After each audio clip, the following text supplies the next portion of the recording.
You can find the product featured in today's video and so much more at Dan's Dinosaurs. Follow the link in the description below to peruse his expansive selection of all things dinosaur model and figure related. Should you choose to order anything from his site, feel free to mention in the comment box at checkout that your friend Killer Shrew Fan sent you. Now, on to the review.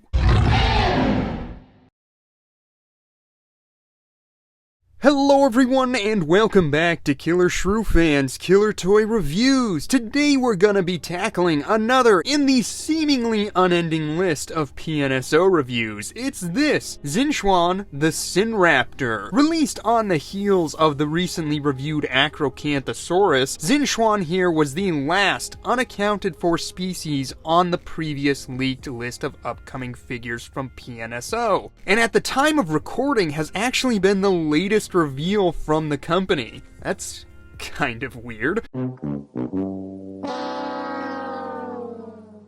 So how does it compare to the rest? And was it a strong one to end on for the time being? Well, let's find out. It's Killer Shrew Fan's Killer Toy Reviews, and this is Xinchaun the Sinraptor. First up, we'll do a quick rundown of the packaging and what all's included. Xinchaun comes in the usual prehistoric animal box with a glamour shot adorning both faces of the stark white packaging. The species indicator, number, and title of the piece are located in the bottom left-hand corner, while the orange PNSO logo can be found opposite. The top of the box then features another glamour shot along with the company tagline of "Every life deserves respect."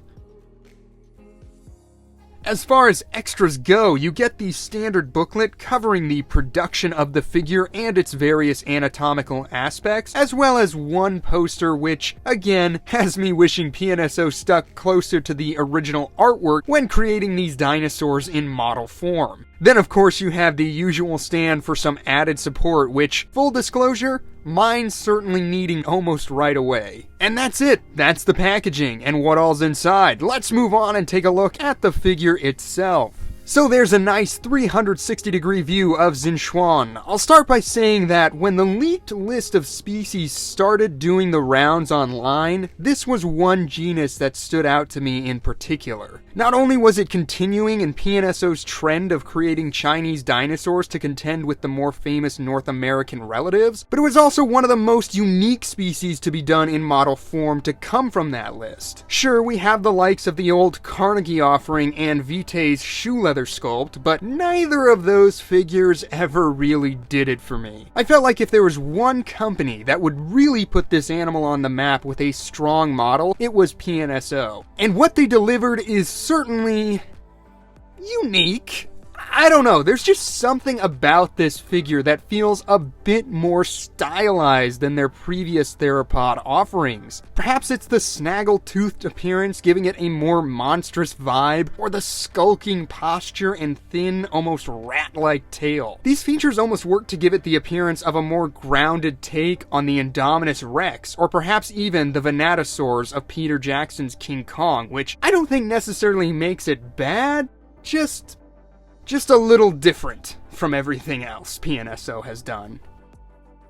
Going in for a closer look, the first thing I must talk about is that uneven dentition, as this is certainly one of the features that sets this figure apart from PNSO's other theropods. You can see instead of the more uniform or gradual transition in tooth size, Xinchaun sports long teeth randomly interspersed with smaller chompers. This disparity in style in the upper jaw is highlighted further when you open the mouth and see the teeth of the lower mandible appear much more similar in terms of their length across the board. That said, if we look at the skull of Sinraptor, this uneven dentition seems to be fairly recreated on the model. Whether the disparate lengths are natural or due to tooth slippage, compression, or what, I don't know. But either way, PNSO chose to faithfully recreate that feature for better or for worse on their model. For what it's worth, they're well painted in an off-white with some rot staining towards the roots to give them a weathered, lived-in appearance, but I don't know. This is really just another reason I think PNSO's theropods could benefit from some extra oral tissue. It would just make them all look so much more natural, in my opinion.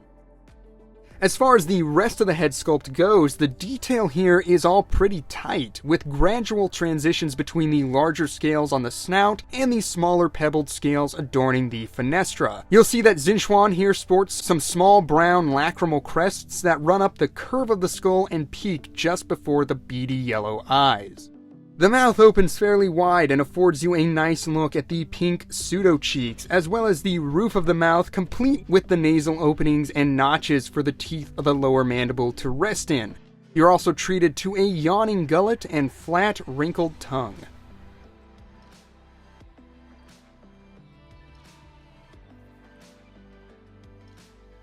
So that's it, that's the head of this figure. Overall, another strong sculpt from PNSO when it comes to their detail work, although some of the decisions are a bit off-putting. One potential bugaboo would be the weird mold line on the lower jaw, which shows up on both sides. Maybe it's just mine, I don't know, and it is ultimately a minor grievance in the sea of fine detail, but I felt I should mention it to anyone bothered by such things. Moving down the body, PNSO continues to impress with their command of skin movement, muscle tones, and texture work. Looking at the neck, you can see all the cords of muscle flexing beneath the wrinkles of skin forming with the movement of the head. All of this fine detail has then been covered with even finer sandpaper scales highlighted by a dark, dry brush. You'll also see the start of larger raised scales interspersed across the neck. These then grow in size as you hit the torso, which has its own fair share of skin details forming with the movement of the limbs. The left side features great bunches of skin up against the rib cage and tension lines at the base of the tail, resulting from the leg bracing into the torso, while the planted right leg creates some great tension lines pulling away from the body. Meanwhile, the rotation of the arms leads to more skin folds forming beneath the ribs of the animal. All of this has then been covered with more of the fine scale work.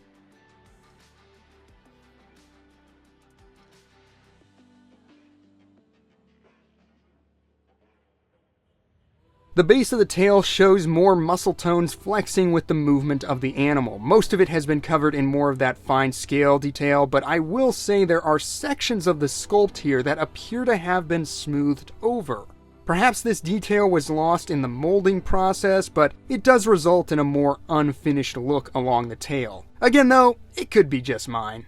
The legs of the animal look well proportioned, but still very powerful, with rippling thighs feeding down into flexing calves and long, robust ankles. Meanwhile, all of these skin folds on the limbs are well handled, particularly around the kneecaps. The feet of the animal are nice and small, with padded soles, dulled claws, and a great treatment to the backs of the toes. The mix of wrinkles and subtle plate scaling really sells the weight and movement of the animal.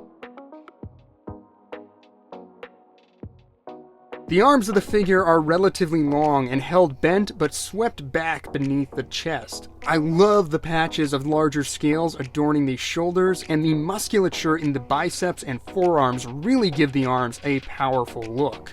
Meanwhile, the fingers sport very long hooked claws with some great yellow and gray paint, same as the toes.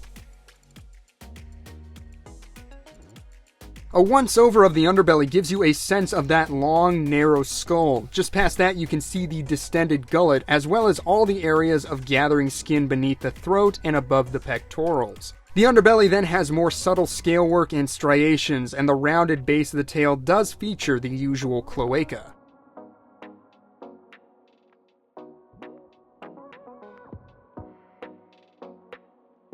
As far as the pose goes, I do quite like it. The head is held low, arms bent and swept back, with a slight curl in the body and tail, suggesting a circling, stalking posture. It's a nice, active look to go with, but unfortunately it does help to exaggerate perhaps the most glaring issue with the entire piece, that being the bizarre proportions of the tail. Looking at the model from a dorsal view, the tail does seem appropriately long and all, but it narrows out aggressively quick from a lateral viewpoint, making about 2/3 of this feature look a bit too ratty for my taste. Certain angles disguise this rather unappealing facet, but at the end of the day, I just find myself wishing they had just course-corrected it entirely. I mean, rat tails are something I've come to expect from the likes of Mattel, not PNSO. So that's the sculpt of this figure. Overall, kind of a mixed bag here. Whereas the detail work really shines, the overall forms and decisions are a bit confounding, but then we get to what is perhaps the figure's saving grace: the paint. Yes, I really like the paint job on this figure. To be fair, it is a bit drab, and we've seen this combination of gray and flesh tones before on several of PNSO's figures, but the application is very strong for the price point. Just looking at the treatment of the head shows how varied the paint is from one area of the figure to another, and the transition between the gold and peach tones of the underbelly and flanks to the darker grays of the dorsal region and appendages is so nicely done. I also appreciate how these stripes, a bit of a staple of PNSO's designs, are limited to just the tail, providing it with one key area of visual interest. Then there's the washes of dusty creams and dry brushing across all of that scale work. This combination really makes all of that detail pop while adding to the overall realism of the piece. And speaking on realism, all of the layers of paint maintain a sort of semi-translucent appearance that gives the piece a skin-like sheen, furthering its lifelike look. Sure, I may still prefer the color scheme of the artwork, but for what it is, I do think this paint job is a success. As far as the size of this Sinraptor goes, in a straight measurement, you're looking at about 8 inches or roughly 20.5 centimeters. Then for the height at the top of the hips, you're looking at just past 3 inches or around 8 centimeters off the ground. The curve of the spine does give you a little more in terms of the overall length, putting the figure at around 9 inches or just under 23 centimeters. Sinraptor was estimated to be about 25 feet in length, and with those measurements, that would put this figure nicely in the 135 scale range. Getting into some size comparisons, I'll start with the recently reviewed Acrocanthosaurus, and overall, yeah, I do think Xinchaun here was an admittedly weak follow-up to that gorgeous big beast. This also gives you an idea of just how the uneven teeth of Xinchaun contrast the more simplistic and perhaps natural design of Fergus's dentition. Next up, we have the related Xinchaun from PNSO's museum line. For me, this was one of the high watermarks when it comes to PNSO's paint jobs. The color scheme was incredibly vibrant and unique, and the application felt so involved. On top of all that, it actually did sport some lips, giving it a much more natural appearance in my eyes. And yeah, seeing these two side by side really does make me wish PNSO would find a way to marry their old approach of paint with their new standards of detail. That Xinchaun with the same detail style of PNSO's recent figures would be an absolute force to be reckoned with. Now for another Chinese dinosaur, it's Irma, the Mamenchisaurus from PNSO.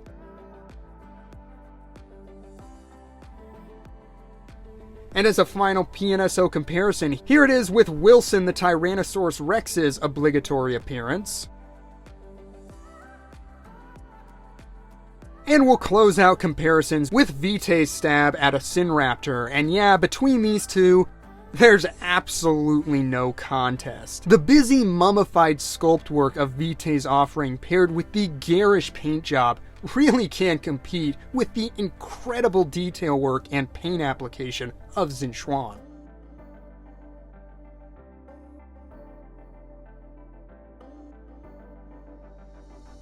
Base is cool though. Would be a real shame if a better looking figure were to get that instead.